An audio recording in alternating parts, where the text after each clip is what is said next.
Today we're showing you a 2017 Kubota BX2680 tractor. It's a four-wheel drive tractor with a LA 344 quick attach front loader. It also has the 60-inch belly mower, the drive-over belly mower that goes with it. Also has a skid steer hookup here for your bucket connection. It's a nice option there. The front grill guard on it. Tractor only has 125 hours. You have a little bit of damage here in the fender. Looks like there's some paint off and a little bit of a dent in the fender there. It does have the turf tires. Also has the hydrostatic transmission, high-low range, four-wheel drive levers all here to the right. Has a 3-point hitch and 540 PTO in the back here, so you can run a tiller, a brush hog, a blade, anything to that nature.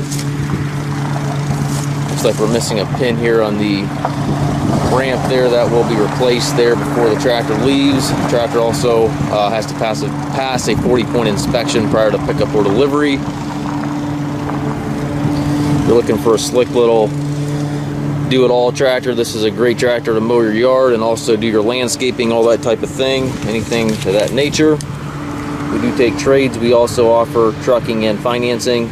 If you have any questions regarding this unit, please contact us on the web at masttractor.com or give us a call at 330-359-5405.